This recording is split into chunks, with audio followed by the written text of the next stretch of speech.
verlos, mis hermanos, qué lindos que están aquí con nosotros, que podemos compartir un momento la palabra de Dios, que es tan refrescante para nuestra vida, ¿verdad? El tema de esta mañana es el manantial de Dios. Hubo un siervo de Dios que se llamó Ezequiel. Ezequiel es un personaje especial en el sentido no solo de su obediencia y su entrega a Dios, sino que tuvo oportunidad de ver cosas que ordinariamente los seres humanos no ven. En el principio de su libro, él habla de una visión que tuvo de Dios, pero que fue una visión como de una nave. Él explica que es como una nave. Cuando ustedes tengan tiempo, pueden leer el capítulo 1 de Ezequiel y van a ver qué tremendo la explicación que él trata de dar. Piensen ustedes en alguien que nunca ha visto un aeroplano, por ejemplo, ¿verdad? En su vida ha visto un aeroplano. Y que de repente vea que viene un aeroplano, desciende y bajan personas de él. ¿Qué pensaría esa persona? Mi suegro me decía cuando él era muy niño, yo era muy niño, me dijo, y las carreteras eran muy pequeñas aquí en Guatemala. Y con mi mamá tuvimos que caminar de Rabinal, porque íbamos para Cubulco, pero me dijo, al llegar a Rabinal, me dijo, ahí va a haber algo especial que vas a conocer. Y él me dijo, yo estaba nervioso, tenía 9 años, y decía, mamá, ¿qué voy a ver? Cuando de repente veo un gran ruido, dice, y vio que venía un gran aparato, y él se asustó. Mamá, le digo, huyamos. No, le digo ella, es un autobús, le digo. Digo, mamá, le digo, pero ¿dónde tiene los caballos? Le digo. Porque no tenía caballos, era un auto mecánico, ¿verdad? Pero para él me dijo, yo no le encontraba explicación. Yo era un niño, pero me fui a ver por debajo de la carrocería, me fui a ver las llantas, vi donde iba el chofer se reía. Incluso ese carro no era de transmisión, sino de cadenas, como las bicicletas, así era la tracción.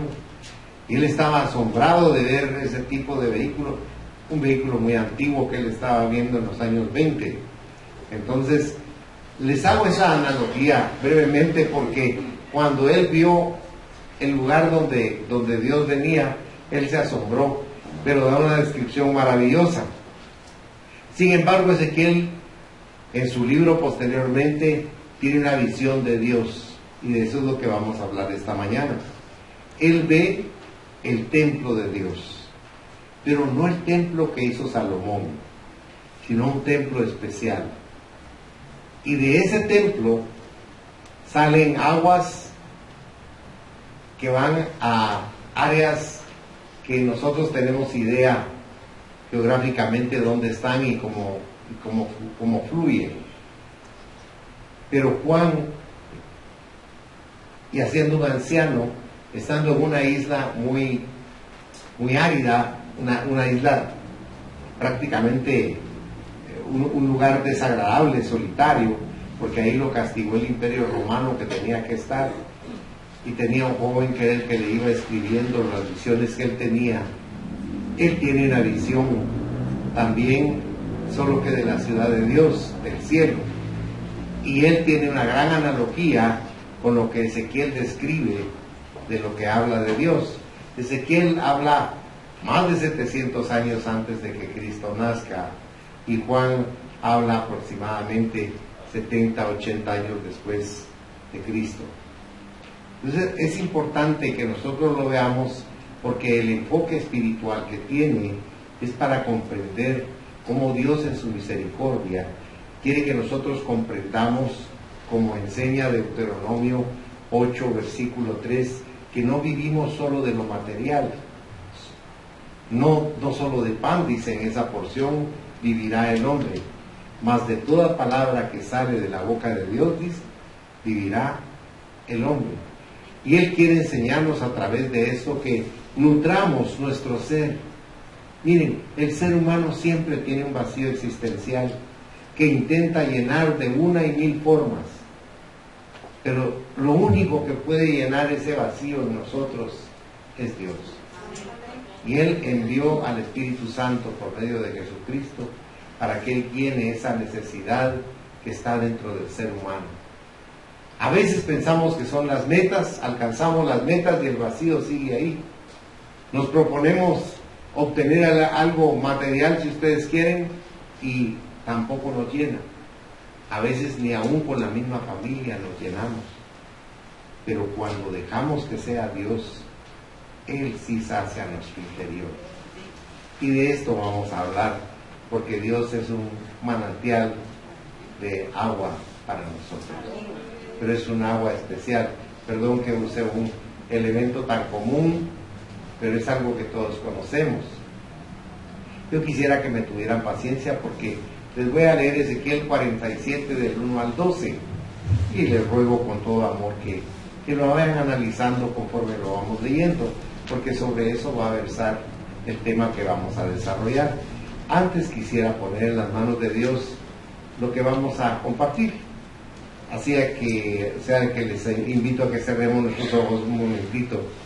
Señor Dios Todopoderoso, Creador del cielo y de la tierra, de lo visible y de lo invisible, yo te ruego en esta mañana, en el nombre de tu amado Hijo, nuestro Señor Jesucristo, quien dio su vida por nosotros, que el Espíritu Santo descienda en este lugar y abra, Señor, nuestros ojos espirituales, nuestros oídos espirituales y nuestro mismo espíritu, para que podamos nosotros digerir lo que tu palabra nos va a dar como alimento, y esto pueda saciar la necesidad que tiene cada corazón esta mañana, para que comprendamos lo maravilloso que es el vincularnos contigo.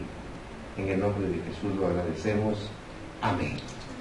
Y dice así la palabra de Dios, leída en el nombre del Padre, del Hijo y del Espíritu Santo. Me hizo volver luego a la entrada de la casa, y he aquí aguas que salían de debajo del umbral de la casa hacia el oriente, porque la fachada de la casa estaba al oriente, y las aguas descendían de debajo hacia el lado derecho de la casa, al sur del altar. Y me sacó por el camino de la puerta del norte, y me hizo dar la vuelta por el camino exterior, fuera de la puerta, al camino de la que mira al oriente. Y vi que las aguas salían del lado derecho, y salió el varón hacia el oriente, llevando un cordel en su mano, y midió 1000 codos, y me hizo pasar por las aguas hasta los tobillos. Midió otros 1000, y me hizo pasar por las aguas hasta las rodillas. Luego midió otros 1000, y me hizo pasar por las aguas hasta los lomos. Midió otros 1000, y era ya un río que yo no podía pasar, porque las aguas habían crecido, de manera que el río no se podía pasar sino a nado. Y me dijo: ¿has visto, hijo de hombre? Después me llevó y me hizo volver por la ribera del río, y volviendo yo, vi que en la ribera del río había muchísimos árboles, a uno y otro lado, y me dijo: estas aguas salen a la región del oriente, y descenderán al Arabá, y entrarán en el mar, y entradas en el mar, recibirán sanidad las aguas, y toda alma viviente que nadare por donde quiera que entrar en estos dos ríos, vivirá, y habrá muchísimos peces por haber entrado allá estas aguas, y recibirán sanidad, y vivirá todo lo que entrare en este río. Y junto a él estarán los pescadores, y desde En-Gadi hasta En-Eglaim será su tendedero de redes, y por sus especies serán los peces tan numerosos como los peces del mar grande, o sea, el Mediterráneo. Sus pantanos y sus lagunas no se sanearán, quedarán para salinas. Y junto al río, en la ribera, a uno y otro lado, crecerán toda clase de árboles frutales. Sus hojas nunca caerán, ni faltará su fruto. A su tiempo madurará, porque sus aguas salen del santuario, y su fruto será para comer, y su hoja, dice, para medicina. Lo mismo lo repite En Eclesiastés, pueden sentarse mis hermanos. En Apocalipsis, en el capítulo 22 del 1 al 3. Porque el agua de la vida es la figura favorita de los escritos del Antiguo Testamento. Aquí nos habla que en los desiertos áridos, como el de Judea, como el de Betesda, o Jericó, o Tecoa, y Judá y Engadi, que son desiertos, para hacer posible la vida en tales desiertos tiene que haber aguas. Y Dios va a poner esas aguas ahí. La bendición de Dios no se limita solo a ciertos pueblos, sino quiere bendecirnos a todos. ¿Saben qué es sorprendente? Que nosotros somos selectivos, pero Dios no. Dios está para todas las personas. Y dice cosas que son totalmente fuera de lo que es lo racional o la lógica. ¿Han visto ustedes, por ejemplo, ríos en el aire? Pero hay ríos en el aire, fíjense. Ahorita hay una amenaza sobre California de un río que está en el aire. Pero consideran que si ese río comienza a verter el volumen inmenso e intenso de agua, va a dejar bajo el agua a muchas ciudades de California. Nos cuesta a nosotros creer esas cosas, pero en Sudamérica ya sucedió. Si ustedes fueran en sus Biblias a una parte que conocen muy bien, Isaías capítulo 41, esa la conocemos, ¿verdad? Porque dice, no temas, pero yo le quiero mostrar algo especial. Mire los versos del 18 en adelante. Mire las cosas sobrenaturales que dice Dios. En las alturas abriré ríos y fuentes en medio de los valles. Abriré en el desierto estanques de aguas y manantiales de aguas en la tierra seca. Daré en el desierto cedros, acacias, arrayanes y olivos, y pondré en la soledad cipreses, pinos y bojes juntamente, para que vean y conozcan y adviertan y entiendan todos que la mano de Jehová hace esto y que el Santo de Israel, dice, lo creó. O sea, para nosotros son cosas imposibles, pero para Dios todo es posible. Todo es posible. Miren, nosotros somos dichosos porque tenemos un Dios de amor y de bendición. Desde que me levanté no iba a venir porque tengo una migraña muy fuerte, pero yo le pedí a Dios que me ayudara porque miren que es un dolor incómodo, y tomé la medicina que tengo que tomar para que no me dé este dolor ingrato. Pero cuando vi que el dolor no se iba, yo le dije, Señor, yo no puedo en mis fuerzas humanas, pero tú sí puedes en tus fuerzas sobrenaturales hacer que yo pueda predicar y que en medio de la incomodidad tenga gozo. Y se los digo en el sentido de que ustedes puedan ver esa sobrenaturalidad que tiene Dios. Dios no tiene que tomar un monte y moverlo para otro lado. Para mí, con solo estar aquí hablando con ustedes a pesar de esa incomodidad, es un milagro de Dios. Porque Él hace cosas que a veces nos parecen intrascendentes, pero que en el fondo tienen un poder, una fuerza tremenda del amor que Él fluye para nosotros. Miren, lo que más necesitamos los seres humanos, hermanos, es amor. Y el único que nos lo puede dar como lo da es Dios. Porque Él no nos está considerando en que fallamos en esto o que nos equivocamos en lo otro, sino que Él nos ama, simplemente nos ama. ¿Será que la mamá ama al hijo que es bueno y aborrece al hijo que es malo? No. La madre ama a sus hijos por igual, porque es un amor que se parece al que Él nos enseña, al amor de Dios. Es un amor que es formidable, que es maravilloso, y Él está aquí esta mañana, que es lo más formidable de todo. 4 puntos. El primero, el origen de esas aguas. Si nos dimos cuenta, salían de la casa de Dios, del templo. De ahí salían esas aguas, que es el palacio de Dios. Y quiero decirle que este templo simboliza la verdadera adoración a Dios por la iglesia cristiana actual y representa el reino futuro y eterno de Dios cuando su presencia y bendición llenen la tierra. Porque esperamos eso. Así dice Isaías, que nadie nos va a tener que decir quién es Dios, porque su conocimiento nos va a llenar como las aguas cubren el mar, ¿verdad? Va a ser una revelación personal la que vamos a tener de Él. Y así leímos en esta porción de Isaías, de Ezequiel 47. Porque ¿dónde tuvo su origen el Evangelio? En el corazón de Dios.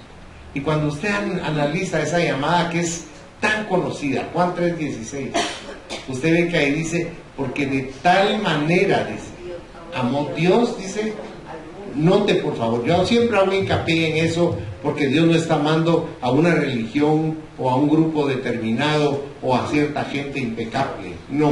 Él dice, porque de tal manera amó Dios al mundo, que envió a su Hijo unigénito, para que todo aquel que en Él cree, dice, no se pierda, mas tenga vida eterna. Vida eterna. Eso es bien interesante para nosotros. Porque, ¿será que Jesús nació en un palacio? No. Fíjense que llegaron al extremo de decir que si de Nazaret, sus mismos discípulos, ¿cómo puede salir algo bueno de Nazaret, esa aldehuela que no tiene nada? Pero Él no nació de ahí, Él nació en Judea, Él vivió en Nazaret. Ahí creció, ahí lo vieron crecer todos.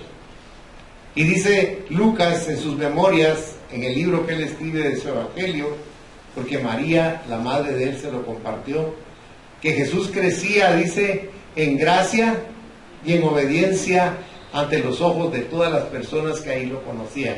Miren qué maravilloso tener un testimonio como el de él, ¿verdad? Sin abrir su boca, él estaba hablando de lo que eran las actitudes que debemos mantener. Pero era gente sumamente pobre. Yo quiero que entendamos eso.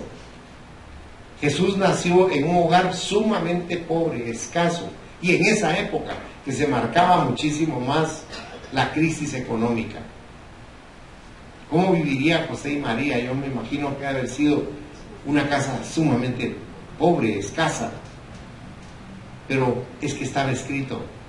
Y Pablo nos lo dice también. Si usted pudiera ver conmigo, si es tan amable, en 2 de Corintios 8, versículo 9, ahí dice Pablo, porque ya conocéis la gracia de nuestro Señor Jesucristo, que por amor a vosotros se hizo pobre, siendo rico, para que vosotros con su pobreza fueseis, dice, enriquecidos. A veces la riqueza la vemos con las cosas materiales, pero fíjense que la mejor riqueza es la que no se corrompe, la que no se pierde, y es Dios en nuestro corazón.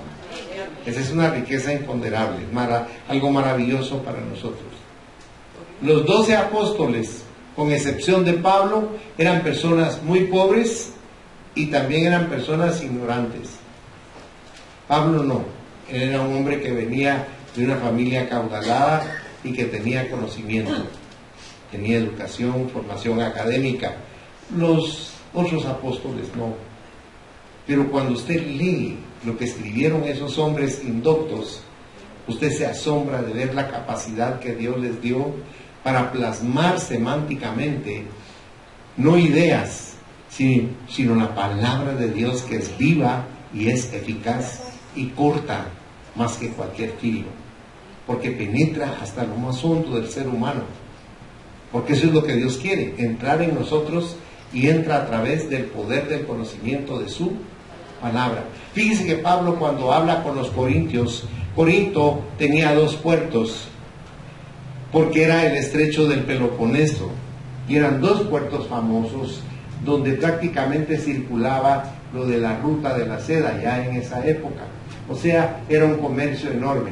Para ponérselo fácil, eran puertos como decir Nueva York, lugares cosmopolitas, con mucho conocimiento, pero con mucha perdición también. Y ahí Pablo les habla del Cristo desconocido, del Dios desconocido. Y se asombran, y ¿sabe qué es la paradoja? los corintios se entregan a Dios, le abren su corazón a Dios. Cuando usted tenga tiempo, lea esas 2 epístolas porque son maravillosas.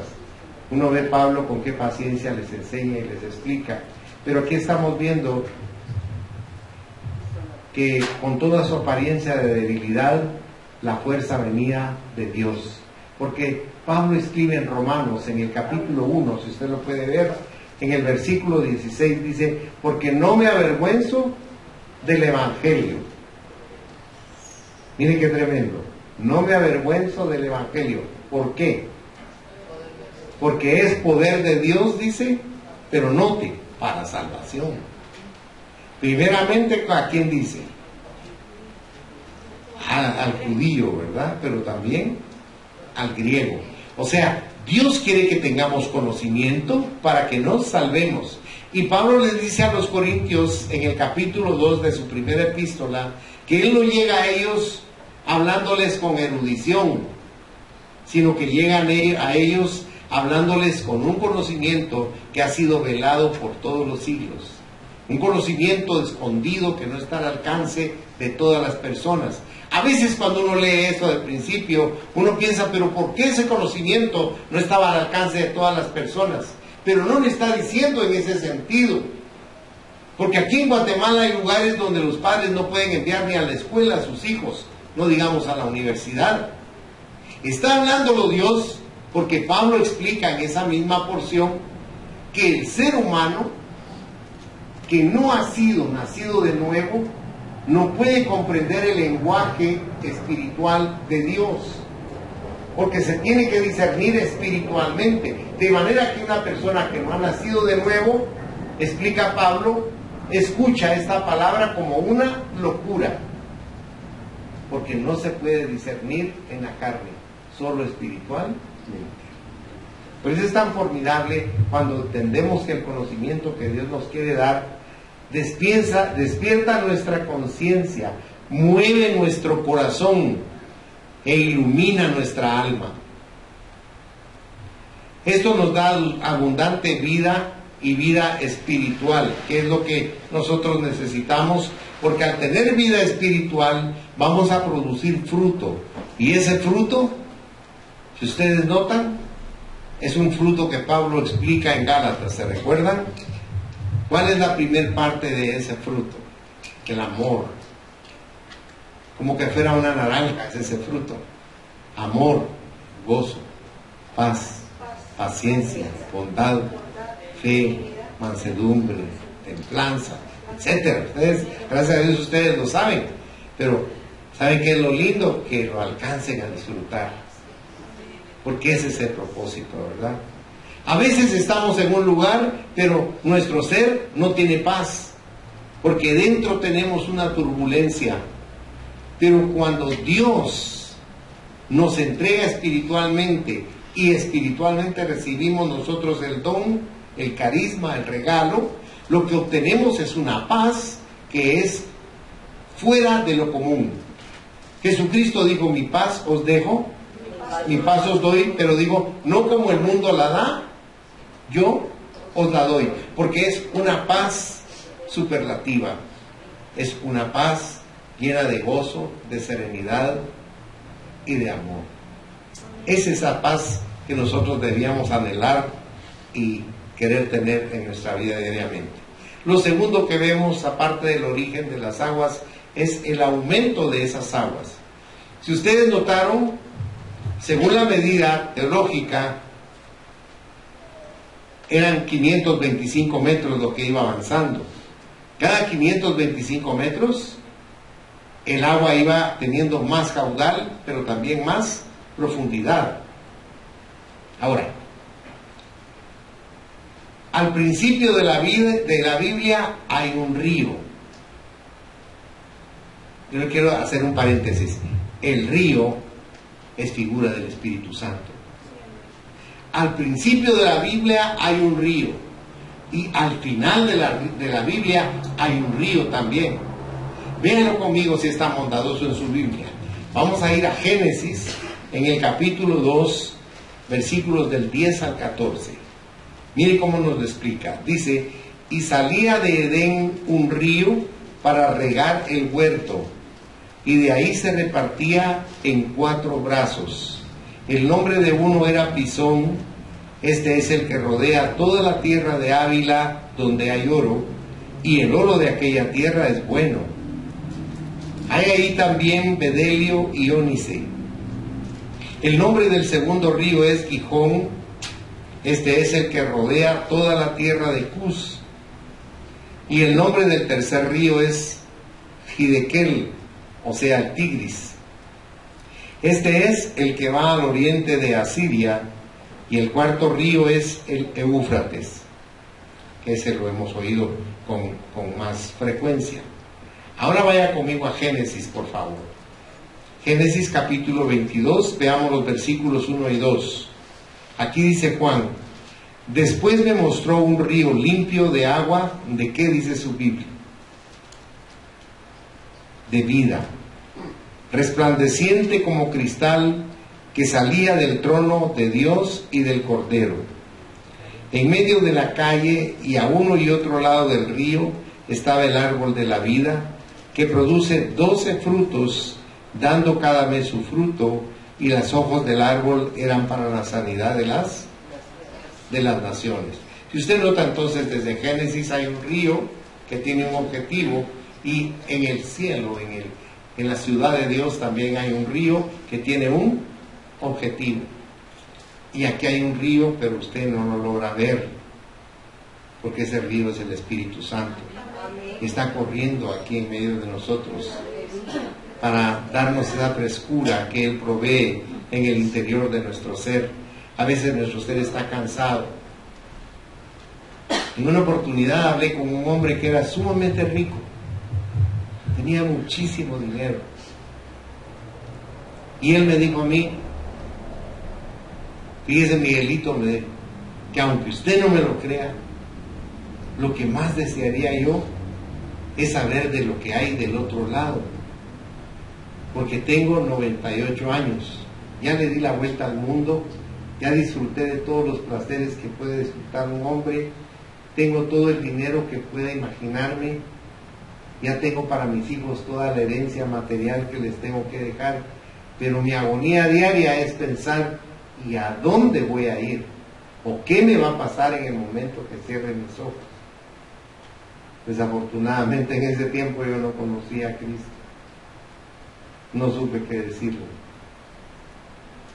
me quedé diciéndole que había una serie de especulaciones en relación con el final, pero si yo hubiera conocido a Cristo, yo le hubiera dicho a Él que Dios no quiere que estemos desinformados, y que nos explica con detenimiento y con pormenor el lugar al cual nosotros nos vamos.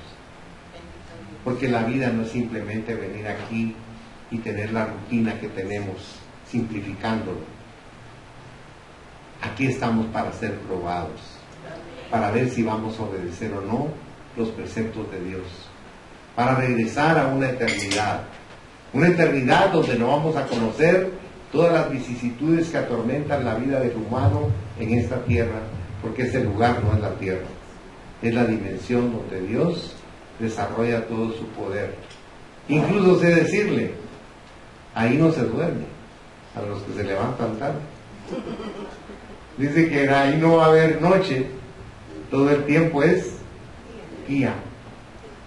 No vamos a necesitar lo que es la noche, porque en ese lugar las actividades son literalmente opuestas a lo que tenemos aquí en la tierra. Es un tipo de vida muy distinto. Por eso Él, a través de su palabra, trata de darnos una idea y de prepararnos para ese momento. ¿Sabe? Todos los días yo le digo: Señor, ¿cómo te agradezco la vida que me das? Pero dentro de todo lo que te quiero agradecer es que me prepares para mi encuentro contigo. Porque lo más seguro es que me voy a morir.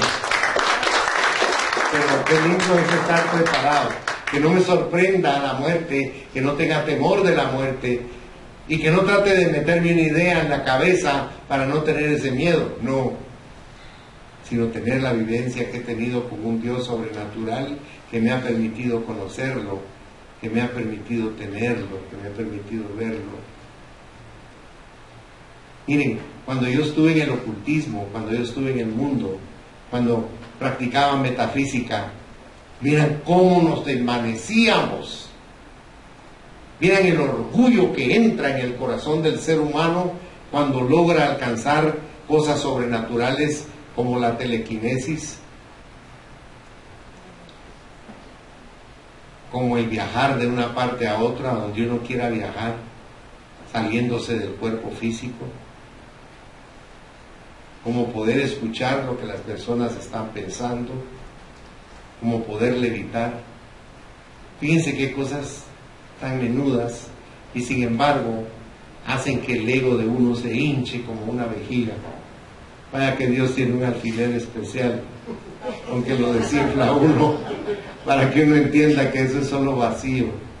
Por eso, fíjense que Salomón practicó estas cosas y uno no lo entiende, pero ya Salomón, siendo un hombre viejo, escribió un libro que se llama Eclesiastés. Cuando usted lo lee, pidiéndole a Dios que se lo revele, usted va a ver a un hombre viejo, vicioso, que se metió a lo material hasta lo último, porque su vida era el ego. Entonces no estaba con Dios como al principio, sino estaba en su egoísmo. Y el egoísmo es malo. Y este hombre se metió a lo profundo de la oscuridad. Cuando él escribe ese libro, ya viene de regreso, decepcionado, frustrado y triste por lo que él hizo con su vida. Y él escribe ahí: vanidad de vanidades, todo es vanidad. Y si usted ve etimológicamente, la palabra vanidad quiere decir vacío, y Dios es llenura. Gloria a Dios, ¿verdad? Qué lindo que nos llena. Él provee esa llenura que necesita todo nuestro ser. Entonces, aquí estamos viendo que donde quiera que entra este río hay gracia y hay bendición. En el versículo 9 de Ezequiel, si usted se recuerda, te lo voy a leer. Ezequiel capítulo 47, versículo 9. Dice: y toda alma viviente que nadare por donde quiera que entrare en estos dos ríos, vivirá. Y habrá muchísimos peces por haber entrado allá a estas aguas, y recibirán sanidad, y vivirá todo aquel que entrase, dice, en ese río. Porque él dice que al principio, los primeros 525 metros, el agua le llegaba específicamente a los tobillos, dice él aquí. Ahora, ¿qué implica esto de que entrara hasta los oídos? Son los que caminan espiritualmente, los que definen su vida y los que anuncian las cosas de Dios. ¿Sabe qué? Jesús decía que fuéramos a predicar el Evangelio y que habláramos solo si fuera necesario. Y uno dice, pero ¿cómo puede ser así? Porque Cristo es muy objetivo y muy pragmático. Estaba diciendo que si yo tengo una vida vertical, una buena vida ante sus ojos, no necesito hablar. La gente va a ver, miren, usted no lo cree, pero usted lo tiene fiscalizado. Sus vecinos saben qué carro tiene, a dónde va. El otro día me reí porque dice en las cosas que ponen ahí en el internet, dice: estaba en un café con una amiga y había una serie de parejas de hombres. Y de repente, una de las señoras que estaba ahí dice: ay, sí, acabo de ver entrar aquí en tal lugar donde estamos ubicados a tu marido, y con una mujer que no eres tú, chula, le dijo. Inmediatamente dice: 6 parejas salieron disparadas del lugar. O sea, qué tremendo es eso, ¿verdad? Pero cuando tenemos un buen testimonio, no andamos ni con miedo ni escondiéndonos. No tenemos que esconder. ¿Sabe qué dice Gálatas en el capítulo 6, versículo 7? Pablo dice: no os engañéis, Dios no puede ser burlado. Porque todo lo que el hombre hiciere, dice, todo lo que el hombre sembrare, eso también va a cegar, a cosechar. Entonces, cuando nosotros tenemos convicción de lo que estamos hablando, entendemos lo que es caminar espiritualmente. Vaya si es tan amable a Isaías, si es tan amable. 52, versículo 7. Mire cómo dice, en una forma metafórica, por ejemplo, dice: cuán hermosos son sobre los montes los pies del que trae alegres nuevas, del que anuncia la paz, del que trae nuevas del bien, del que publica salvación, del que dice a Sión: tu Dios reina. O sea, estos son los que meten sus pies hasta los tobillos. Pero luego nos dice que se siguió metiendo y le llegaba hasta las rodillas. Y a los que le llega esto hasta las rodillas son los que ya caminan y oran. Porque ¿cómo se ganan las batallas espirituales? De rodillas, ¿verdad? Las rodillas son bien importantes. Mire conmigo Daniel 6, versículo 10, por favor. Dice: cuando Daniel supo que el edicto había sido firmado, entró en su casa, y abiertas las ventanas de su cámara que daban hacia Jerusalén, se arrodillaba 3 veces al día y oraba y daba gracias delante de su Dios, como lo solía hacer antes. La oración es formidable. En la Segunda Guerra Mundial, el bombardeo que los alemanes sistemáticamente hacían a diario sobre Londres lo estaba moliendo literalmente. Y su director es el líder que ellos tenían, Winston Churchill. Él entendió que no tenían la capacidad bélica para detener eso, pero se recordó que hay un Dios y le dijo al pueblo inglés: oremos, porque el único que puede detener el bombardeo es Dios. Y oraron y le pidieron, ¿y sabe qué pasó? Se detuvo el bombardeo. Nosotros somos escépticos por naturaleza, pero los que creyeron oraron y Dios honró esa fe, porque quiere que aprendamos a confiar en Él, a creer en Él. Isaías 66, versículo 12 dice: porque así dice Jehová: he aquí que yo extiendo sobre ellos paz como un río, y la gloria de las naciones como torrente que se desborda. Y mamaréis, y en los brazos seréis traídos, y sobre las rodillas seréis, ¿qué dice? Mimados. Y las rodillas qué importantes son. Pero luego dice que lo llevó hasta los lomos, o sea, hasta la cintura. Y esto lo que significa es servicio.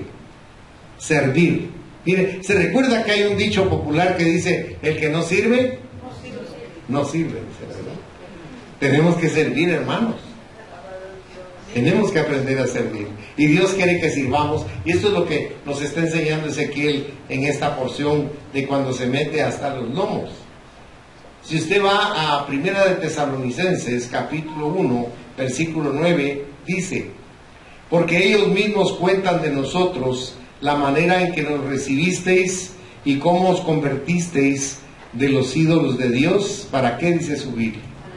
Para servir al Dios vivo y verdadero. Amén. Amén. O sea, Dios quiere que aprendamos a servir. El servir es fundamental en la vida de todo ser humano. Mire, yo me levanto en la mañana y yo lustro mis zapatos, saco mis calcetines, el traje que me voy a poner, toda mi ropa la tengo ahí preparada, lista. Y luego me baño, me afeito y usted sabe ese proceso.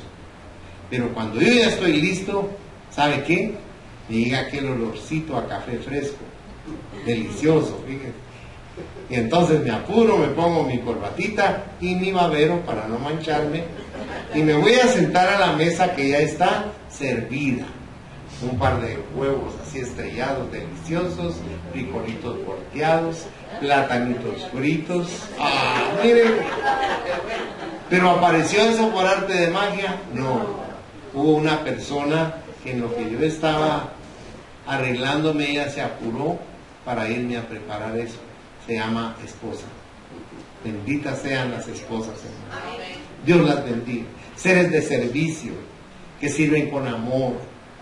Mira, ese es el ingrediente. Alguien me decía: ¿cómo te gusta la comida de tu mujer? Sí, es que tiene un ingrediente, se llama servicio. El servicio, mire, es ese aderezo que se le pone y que le da ese matiz al paladar tan exquisito. Ahora, cuando usted sirve a Dios, imagínese que siente Dios en su corazón. Por eso el servicio es tan importante para nosotros. Y luego dice que ya no pudo él meterse porque se sumergía totalmente, porque solo a nado podía pasar. ¿Qué significa eso? Esa es la consagración. Ese es cuando nos entregamos verdaderamente a Dios. Siempre con Dios, como cuando estamos en la piscina, metemos solo la puntita del pie, ¿verdad? Y depende como sintamos la temperatura del agua, nos metemos. Pero estos son los que llegan y se paran a la orilla de la piscina y con todo y ropa van para adentro, porque es la consagración. Miren su Biblia, si es tan amable, Primera de Tesalonicenses 5 y versículo 21.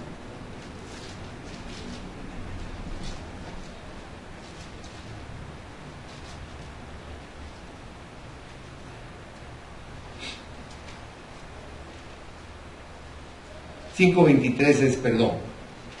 Ahí dice la palabra, y toda alma viviente, no,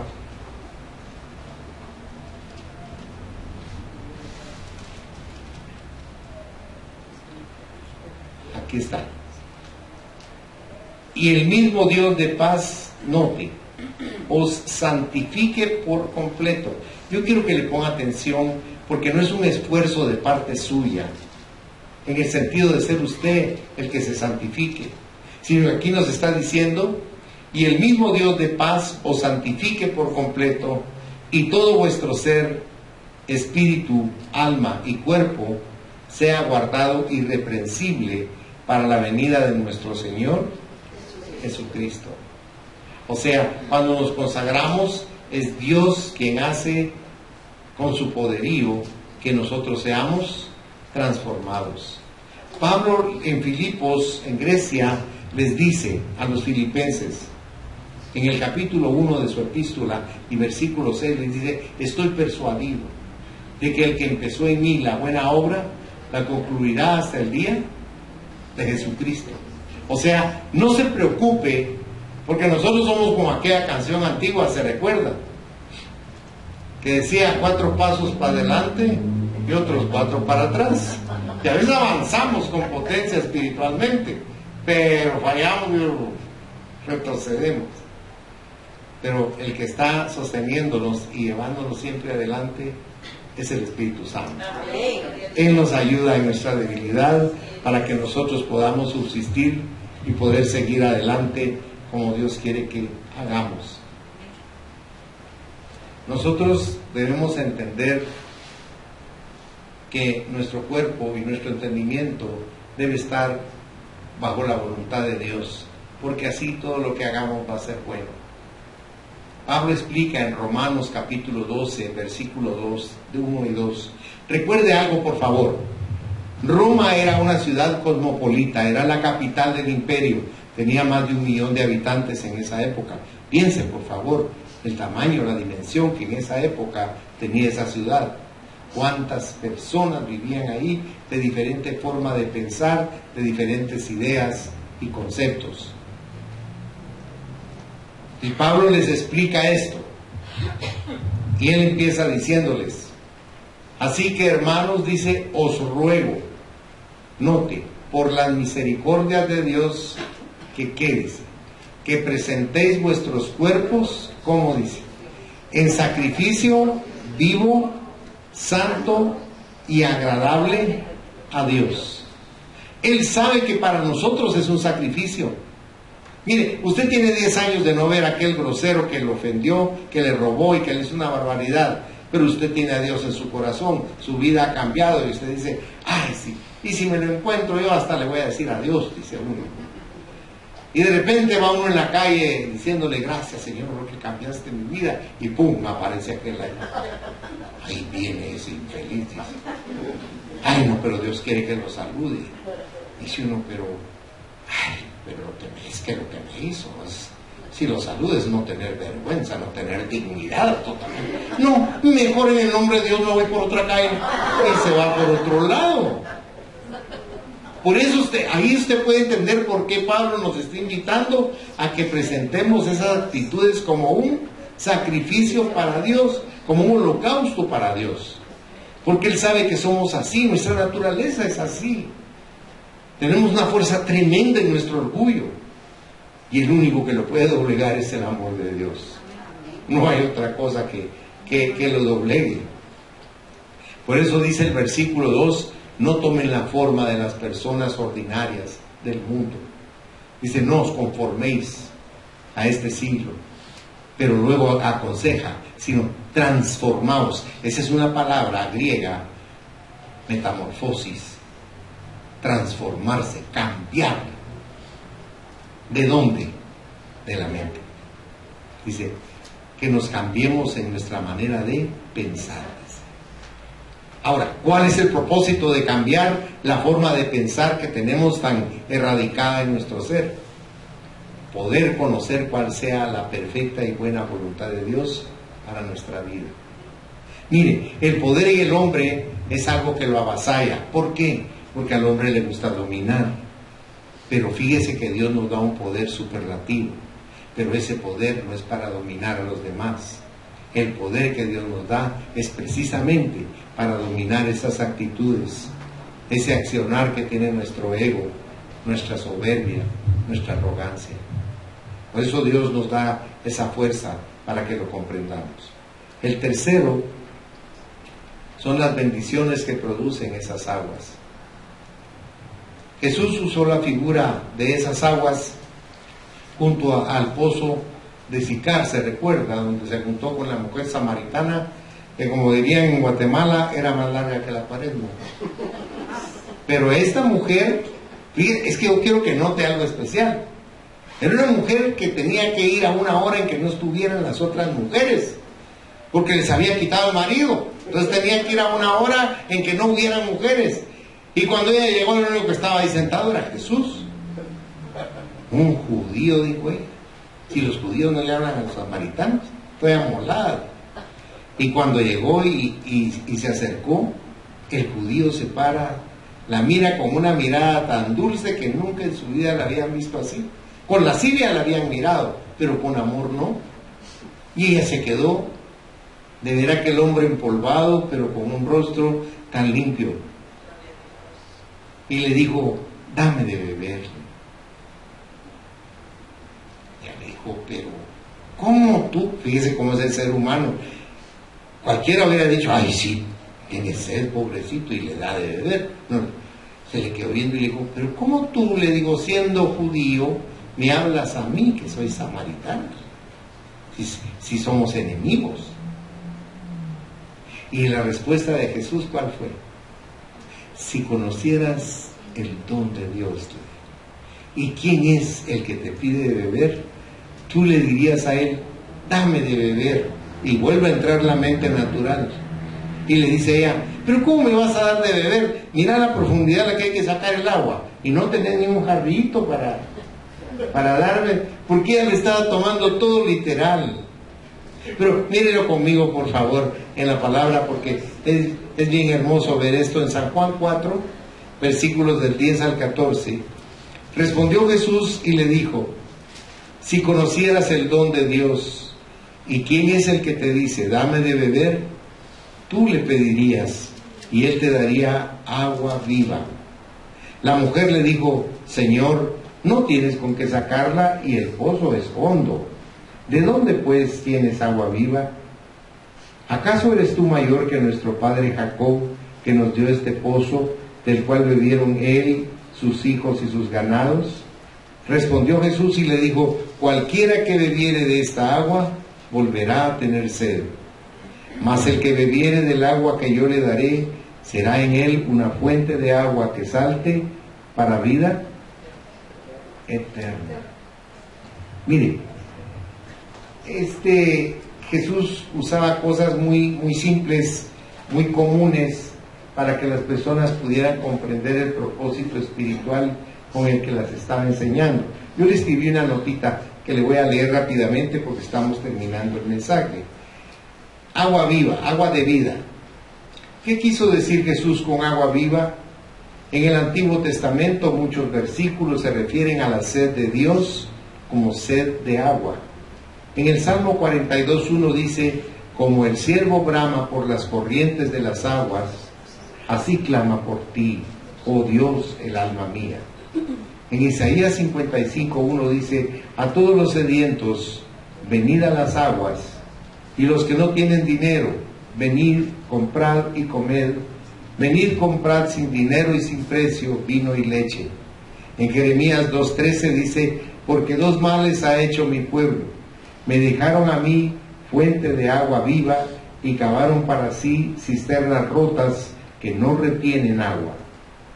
A Dios se le llama también manantial de vida. En el Salmo 36:9 dice: porque contigo está el manantial de la vida, en tu luz veremos la luz. Pero también se le llama manantial de aguas vivas. En Jeremías 17:3 dice: oh Jehová, esperanza de Israel, todos los que te dejan serán avergonzados, y los que se apartan de mí serán escritos en el polvo, porque dejaron a Jehová manantial de aguas vivas. Al decir que podía dar agua viva que saciara para siempre la sed, Jesús declaraba ser el Mesías. Solo el Mesías podría dar este regalo que satisface la necesidad del alma. Porque en Juan 7:38 dijo el Señor: el que cree en mí, como dice la Escritura, de su interior correrán como ríos de agua viva. Agua viva se refiere a la vida eterna. Aquí utiliza la expresión para referirse al Espíritu Santo. Los dos van juntos.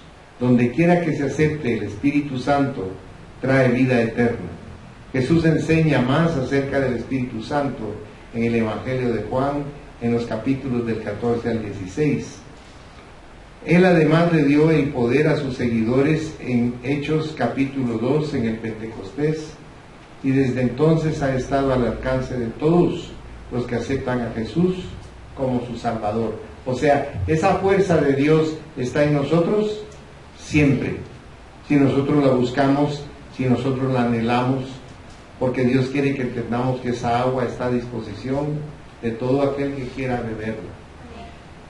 Ahora, en Ezequiel 48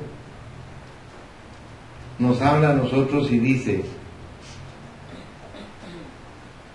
Ezequiel 47, versículo 48.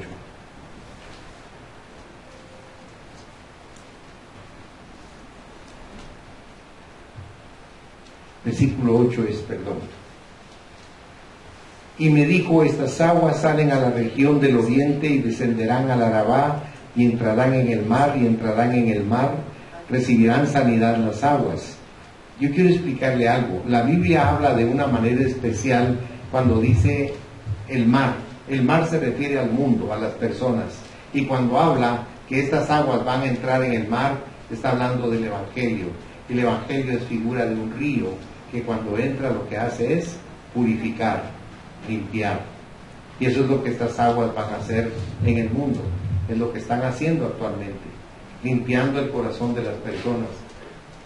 Por eso decía al principio nuestro hermano Byron que Dios no es religión, sino Dios es una relación. ¿Por qué? Porque una relación con Dios cambia verdaderamente el corazón de las personas, transforma nuestra forma de actuar. ¿Qué es lo que Dios quiere con nosotros? Que conozcamos que existe una manera de vivir diferente a la que nosotros tenemos. Nosotros nos aferramos a la forma de ser, pero Dios no quiere eso. Dios ha venido para darnos vida y vida abundante. En San Juan 10:10 dice: el enemigo viene solo para robar, matar y destruir. Yo he venido, dijo él, para que tengan vida y la tengan en abundancia.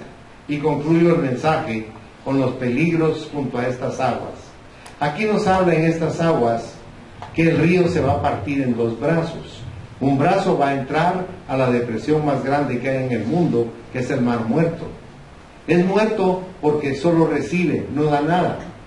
En cambio el Mar de Galilea, si usted nota, recibe del monte Hermón suficiente agua para que luego salga de él mismo y recorra el río Jordán y llegue a esa depresión tan grande que es el Mar Muerto. Pero aquí explica Ezequiel que van a ser 2 brazos lo que se va a volver ese río, porque una parte va a entrar en el Mar Muerto y va a convertir ese Mar Muerto en un mar vivo, donde va a haber de toda clase de los peces que hay en el mar Mediterráneo, pero va a entrar en el Mediterráneo también para purificar esas aguas. A nosotros nos parece imposible, estamos hablando de volúmenes gigantescos, pero para Dios no hay nada que pueda ser imposible. Y así como Él va a hacer eso tan imposible, de cambiar un mar que está muerto y que no produce nada más que sal y minerales, por supuesto, así entra en nosotros y nos hace producir. Usted pensará, ¿y qué voy a producir yo? Usted tiene que producir frutos. Eso es lo que Dios quiere de nosotros, que tengamos fruto. Porque Él dice que el que no produce fruto, ¿qué le pasa? Es cortado, dice. Y después de que lo cortan, ¿qué hacen? Lo echan en el fuego.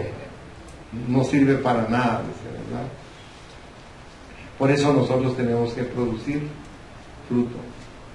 Habla de que las aguas que están en eso está estancado también, en unos pantanos que hay ahí, los va a dejar. Y yo le decía, Señor, ¿por qué vas a dejar eso? Porque se necesitan salinas, se necesita sal. ¿Qué hace la sal, hermano? Limpia, preserva, purifica. Por eso se necesita la sal también. ¿Qué somos nosotros según Cristo? Sal, ¿verdad? Somos la sal de la tierra.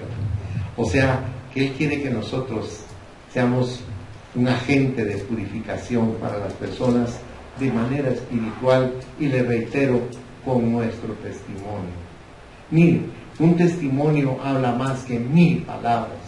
Yo con la boca puedo decir miles de cosas y burlarlas con una mala actitud, porque una mala actitud va a hacer que las personas razonen y digan, todo lo que dijo tan lindo, y ahorita con lo que hizo lo borró totalmente, era falso todo lo que dijo. Por eso es tan importante que observemos nuestra vida. Les reitero, los están observando. Había un productor de televisión en México que tenía un programa que se llamaba Un Mundo Los Vigila. A usted no lo vigila un mundo, lo vigila a su vecino. El vecino sabe nuestra vida y milagros, hermanos. Nos están viendo los vecinos en todo. ¿Qué hacemos? ¿Qué decimos? ¿Cómo vivimos? ¿Quiénes son nuestros parientes? ¿Quién nos visita? ¿Dónde vamos? ¿Dónde trabajamos? Todos lo saben. Parece la Gestapo. Por eso es tan importante que usted tenga un buen testimonio. Y yo quiero concluir orando, primero para darle gracias a Dios por el agua purificadora de su palabra, y segundo, para que nos ayude a vernos a nosotros mismos, para que podamos así tener fruto y dar un buen testimonio de nuestra vida, porque nuestros mejores testigos son nuestros hijos, y nuestros hijos saben realmente cómo somos.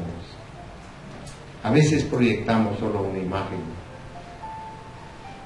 pero Dios conoce nuestro corazón, porque Dios no ve la apariencia, Dios va a lo profundo, al interior de mi ser, y Él sabe lo que hay en mi corazón.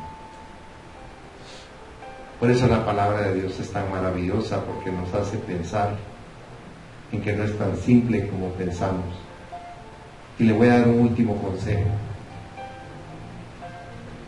Cuando hagan las cosas, háganlas para Dios. El cristiano quiere hacer las cosas para que lo miren y le aplaudan. No necesitamos eso. Si Dios ve el bien de nuestro corazón, siéntanse felices, porque Él sí galardona, fíjense. Dice la palabra que Él nos va a galardonar cuando fuere tiempo. ¿Y cómo galardona? Dando coronas. Piense, ¿será que usted ya tiene alguna piedrecita para su corona? No le digo corona porque no creo que llegue a corona, sin ofenderlo, ni ser peyorativo. Pero por lo menos busque sus acerinitas para su corona. Porque lea lo que son las coronas y usted va a decir, ah, no, de veras, todavía no tengo mi corona. Fácil es decirle a la gente, usted tiene su corona y todos salen coronados, felices. No, mire, yo tal vez por eso no le agrado a mucha gente, porque no me gusta llenar de pajaritos la cabeza de la gente.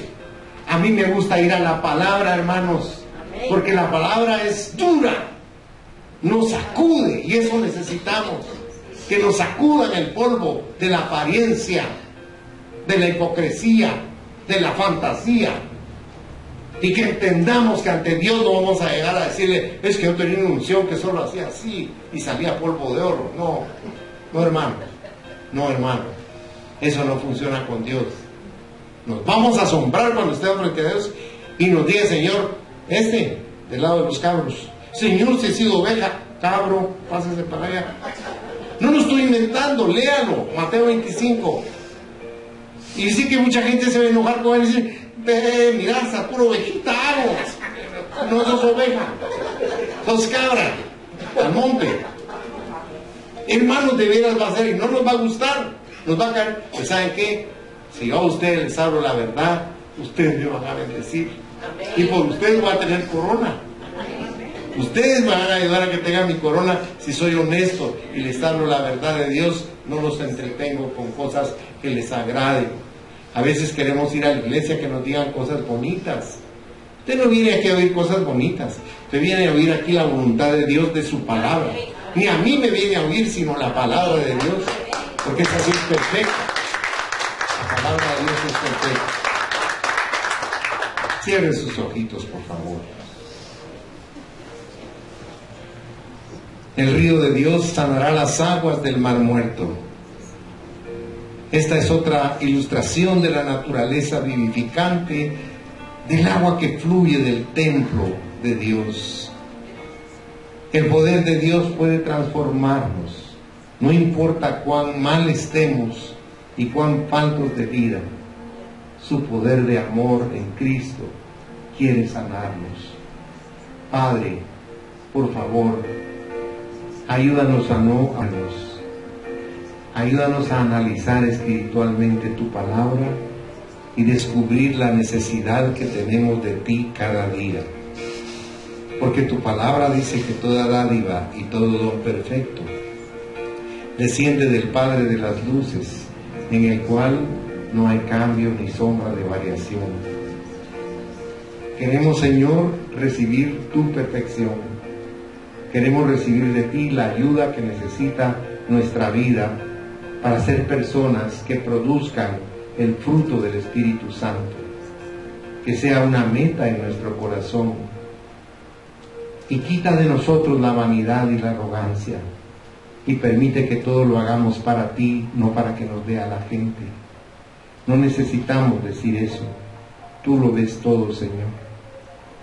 Ayúdanos a purificarnos internamente, para que nuestros pensamientos sean pensamientos de bien y no de mal, para que nuestras intenciones lleven un derrotero de bondad y de comprensión y de empatía, para que comprendamos, Señor, que tú quieres entrar en nuestro interior para enseñarnos a vivir de una manera diferente. Por eso yo te pido en esta mañana que bendigas a cada persona en este lugar, que derrame sobre ellos la unción poderosa de paz del Espíritu Santo, esa paz que sobrepasa nuestro entendimiento humano. Te ruego, Dios mío, que la sabiduría que viene de lo alto haga nido en cada espíritu y en cada mente de mis hermanos, para que ellos puedan adquirir ese conocimiento gratuito que tú nos das a través del conocimiento de tu palabra.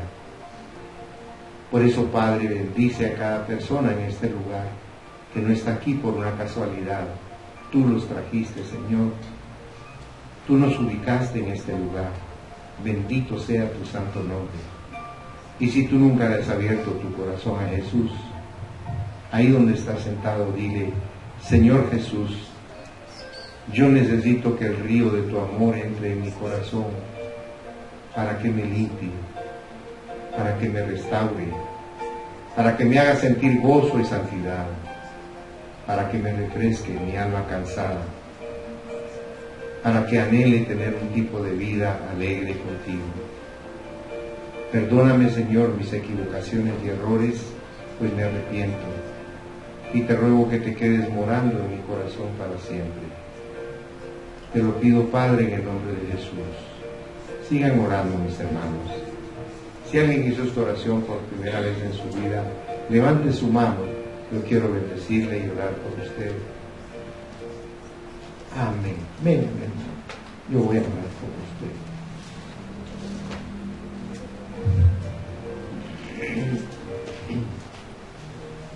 Venga, te voy a orar por usted.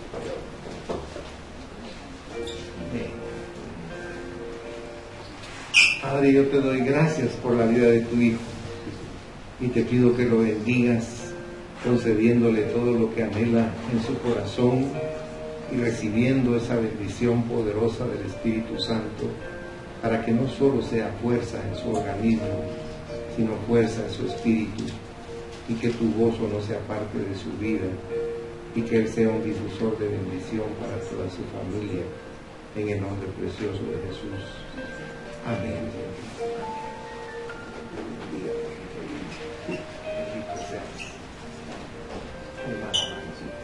Padre, yo te doy gracias por la vida de tu hija. Te pido que tu fuerza, tu poder, tu presencia, tu amor, tu misericordia llene todo su ser. Que no sea parte de ella, Señor, esa presencia divina del Espíritu Santo, que le da certeza, convicción, seguridad, y que ella sepa, Señor, cuánto la amas, que su corazón se llene de tu presencia, se llene de gozo, de bendición y de poder. Por favor, Jesús, bendícela como la obra en esta mañana, en todo mi corazón, en tu nombre. Amén. Amén.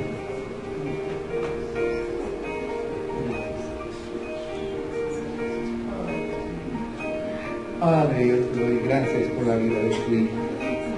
Yo te pido con todo mi corazón que ella pueda experimentar esa intimidad contigo, que ella pueda sentir, Señor, ese profundo afecto que fluye del trono de tu gracia como un río de amor para todo su ser, que el continente de su ser sea cubierto y lleno con esa fuerza de amor que solo puede venir de ti para ella y para toda su familia.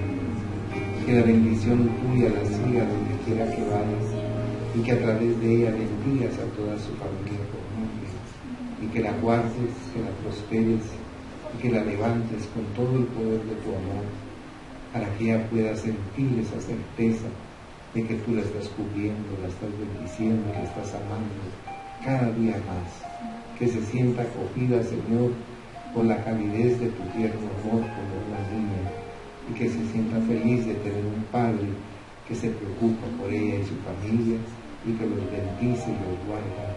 Amén, Señor. Amén. Amén. Bendita,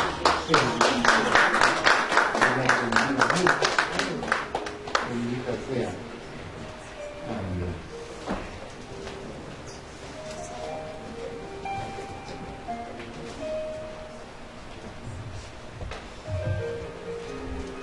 Padre nuestro que estás en los cielos, santificado sea tu nombre. Necesitamos tanto de ti, todos los que estamos en este lugar. Por eso te pido, Señor, que en un acto sobrenatural abras las ventanas de los cielos y derrames tu bendición como una brisa fresca sobre cada uno de los presentes. Tú sabes la necesidad que cada uno de ellos tiene. Puede ser de afecto, puede ser de atención, puede ser de amor, puede ser material, puede ser física, puede ser de enfermedad, puede ser espiritual, pero conforme a la plenitud de tu poder, suple conforme a sus necesidades con el poder que tienes tú para dar la provisión que cada quien necesita en individual. Y que tu paz, que sobrepuja nuestro entendimiento, Llene su espíritu, su alma y su cuerpo en Jesucristo, Señor nuestro. Amén, Señor, y amén. El Señor les bendiga ricamente, mis hermanos.